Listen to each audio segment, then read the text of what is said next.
and welcome to another episode of Grumpy Outlaw Kitchen, where today, oh boy, we going outlaw style today. We're doing one of my favorite dishes I learned in culinary school.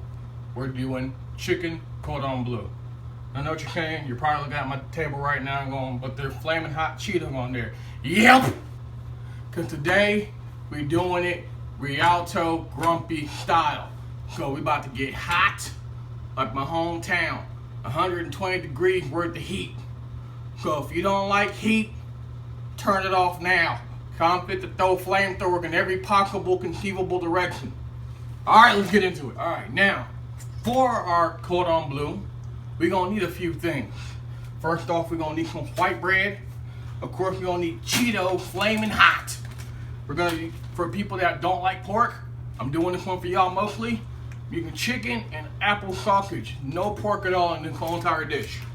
Then what we're doing is Fontina and Irish aged cheddar. The overall budget for this bad boy is $25. You can go to the grocery outlet and get everything you see here. Promise. And then what we're doing is boneless, skinless chicken breasts. Make sure that they're big, thick ones, because we're going to be stuffing these bad boys with cheese and sausage meat. So we want them to be able to take all that in while we're cooking, okay? And then for our seasoning, we're going to go with paprika. We're going to go cumin, of course. Of course, our green pepper, a little bit of chili powder, lemon pepper, and cayenne pepper. For extra heat to make sure, you know, if we're not hot enough, we're hot now, okay? So let's go ahead and break it off and get into it, yeah? So now what we're going to do is do the easy part real quick. We're going to take some bread, throw it in your toaster. While that's going on, we're going to go ahead and start adding our ingredients into our blender with our Cheetos. So you want to go ahead. I'm just going to crack this until it's done, because it's pretty much done. I need more pepper. So there we go. We're going to add paprika in there. About 4 or 5 tablespoons. Not too much. Same thing with chili powder. Not too much. Cumin, you want to go light on because it's very powerful. It's kind of like nutmeg. If you put too much in it, it ruins everything. So you gotta be careful with your cumin. Then we're gonna go ahead, crack top with the lemon pepper, and get about a good helping in there, about 6-7 tablespoons worth. So you want that citric flavor in there, so it helps with the burning. I know, I'm helping with the burning. Yes, hot, pain. So, we're gonna add cumin, or cayenne pepper. Just like that, smooth and easy. And then what we're gonna do, take the blender, put the lid on, and whirl it until it's nice and powdery. Because basically what we're doing is making panko. So, round 2. For round 2, you got bread toasted. All you gotta do is just tear into it. Doesn't matter how you do it, just rip it apart. Picture somebody you don't like and just tear into it. Take your other piece, same thing, just tear up into there. And what you're doing basically is getting the toast all hard and hot so that when you put it in the blender, it's not gonna be sticking to the side of the wall. And then what you do, you get you a little tajin and you go ahead and top it off. Again, remember, we're playing with citrus here, which is helping our heat. So we're gonna do that. Put the lid back on. Round 2. After a little fight with the blender, we got what we needed. I recommend using a food processor for this thing because blenders can be quite tempestuous little creatures and they don't always get what you want. So, when you're done, it should look like this. So everything's broken down, and we basically have homemade panko. We're gonna put that to the side, and we're gonna work on now is taking our cheese and chopping it and cutting it down so we can put it in our chicken. So of course we have our Fontina and our Irish cheddar. Like always, take it long ways first, put your hand behind your knuckles, and just easily slide with the back of the blade. If you want to, right here in front, just rock the blade in there. Either way, that way you keep your hands safe and not chop your fingers off. I don't want anybody chopping their fingers off watching my videos. Thank you. We'll do the same to the Fontina here too. So boom. Boom. And after we get them nice and lengthwise, we'll stack them up, do the same thing one more again. Boom. Boom. Alright, so now we went ahead and cubed up all our cheese. And we got it right next to our panko. What we're going to do now, take our chicken sausage and slice that bad boy up, add to our cheese, and then get to our chicken, and go ahead and start opening that bad boy up so we can get to work. So what we want to do now is find the middle part of your sausage like that and take it right down the middle, smooth and easy. Flip them on the belly and go down in half one more time. And then all you want to do, bang, bang, bang, right all the way down the sausage, just like that. Same thing for this one. Right here, smooth and easy.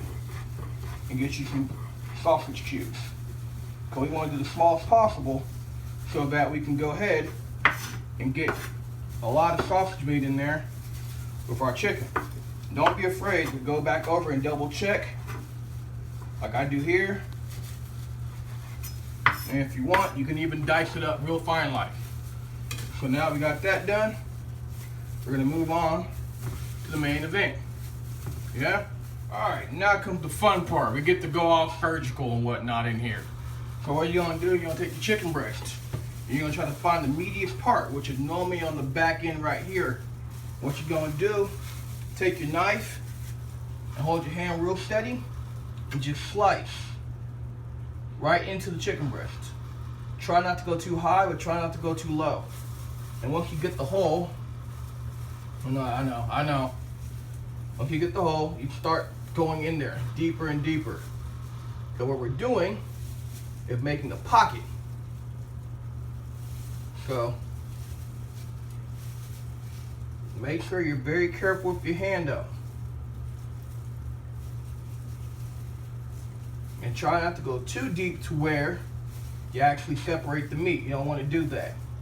That's a no-no. But if you do it right, you get that. So you see all that nice deep hole in there? We can put all our food in there, yeah? Hey! See? I'm gonna do it one more time. Again, take the fatty part of the lobe right here and just slice it. Smooth and easy. And make sure that you get in there. And again, once you got the hole, you start digging. You're mining for juiciness. And if you have a long enough lobe, you can actually make the hole just a little bit longer. But be very, very, very, very careful doing this part, because it can how people cut themselves.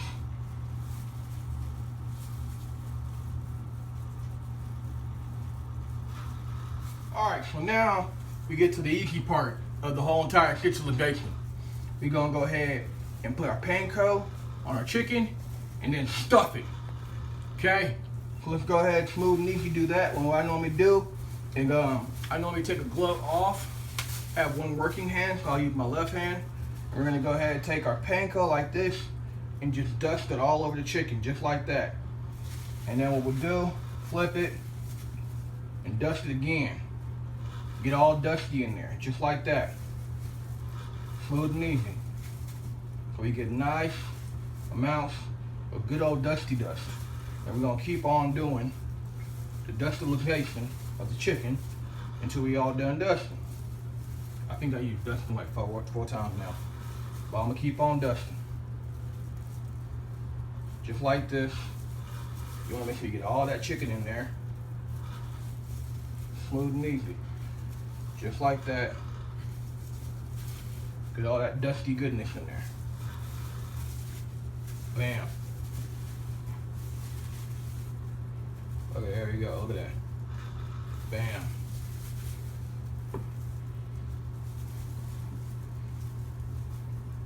And we should, if I did this right, which I think I did, hooray me.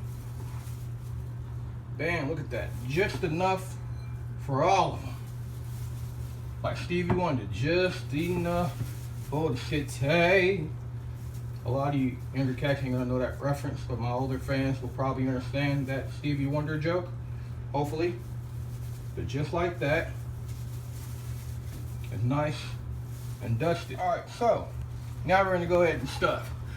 For a lot of you guys see me do these breading dry like this. This is the way I do it. But if you want to, you're more than welcome to make a dredge where you get your egg and milk and then put it in there and then actually put the breadcrumbs on. You're welcome to do it like that. I just do it this way. It gives me a better coating.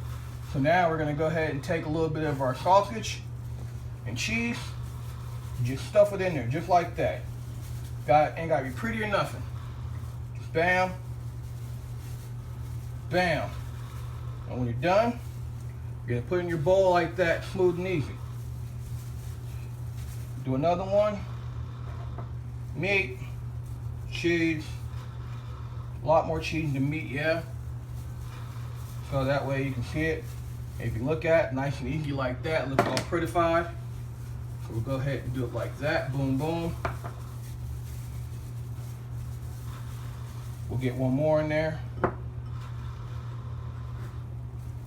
This one we're gonna put a lot of cheese in there. I got a lot of cheese left. I want the ooey gooey.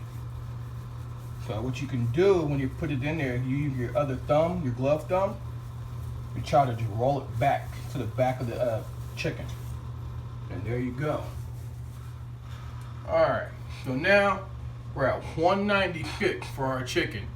I think we're done. We're gonna go ahead and take that out. Always walk off your thermometer when you're done with them. We'll go ahead, take this beauty out. Look at that. And cut right down the middle. Yep. Look at that.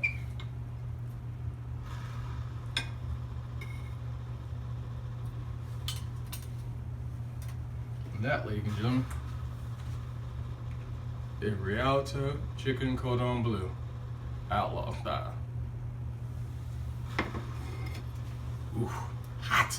I'm grumpy. This has been an episode of Grumpy Outlaw Kitchen. Make sure you like, share, and subscribe. Leave me some comments, feedback. Tell me what y'all want to see get cooked. And I'll holler at you next time. God bless.